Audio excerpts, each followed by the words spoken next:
ये कहानी है चंबल के एक छोटे से गांव मुरैना की। कहानी है मनोज की और कहानी है मुरैना के मनोज से आईपीएस मनोज बनने की। ये मेरी कहानी है। क्या सच कहूं तो ये हर उस लड़के की कहानी है जो मेरे जैसा है या कभी मेरे जैसा था। कहने को तो इस किताब का मुख्य किरदार मैं ही हूं, लेकिन आप इसमें खुद को या आपके आसपास रहने वाले किसी लड़के का मुख्य किरदार पाएंगे। अब भूमिका तो बन गई, लेकिन एक सवाल तो अभी भी आपके मन में घर किए होगा कि भैया आप यानी कि मनोज आईपीएस बना कैसे?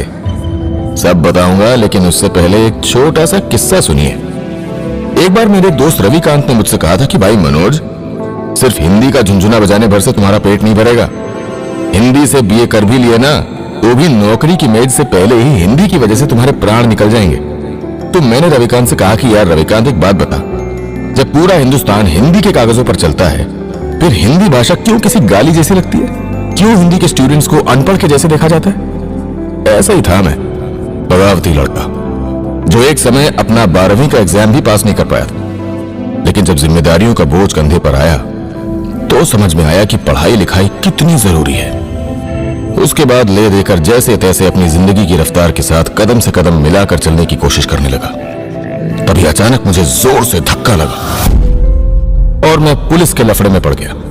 उस वक्त कुछ ऐसा हुआ जिसने मुझे एहसास दिलाया कि जिस कुर्सी पर आप बैठेंगे उससे आपकी इज्जत नहीं बढ़ेगी, बल्कि आपसे उस कुर्सी की इज्जत बढ़ेगी। इसी एहसास ने पढ़ने लिखने के लिए मोटिवेशन दिया। पर जब ग्रेजुएशन करके मैंने अपने सपनों को उड़ान देनी चाहिए, तब बीए में इंग्लिश लैंग्वेज ने मेरी आने वाली उड़ान को जकड़ लिया। खुद को बहुत समझाने के बाद मैंने हिम्मत करके बीए में इंग्लिश को अपने सब्जेक्ट्स में शामिल किया।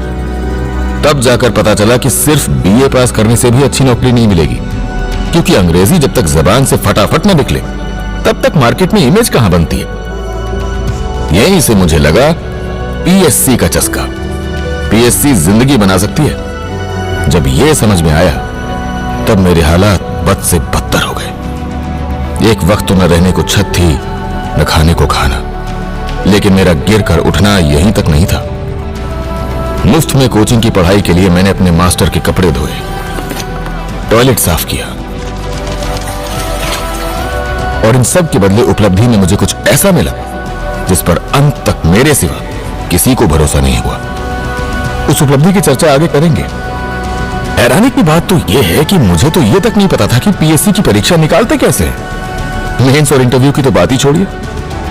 लोगों ने सिर्फ इतनी हिदायत दी थी कि पढ़ते रहो, बिना थके बिना रुके लगातार पढ़ते रहो पढ़ते रहो, तब तक जब तक उम्मीद की दीवार पर लास्ट अटेम्प्ट का हथौड़ा ना पड़ जाए। और मेरी हिम्मत तो देखिए।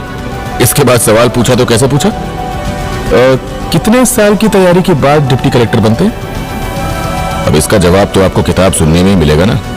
सब यही जान लेंगे गुरु, ये तो बस एक ट्रेलर है। अभी असली कहानी और कहानी के असली ट्विस्ट तो आगे हैं। तो आइए मेरे साथ शुरू करते हैं मनोज यानी कि मेरी कहानी 12th फेल, आपके अपने कुकू एफएम पर।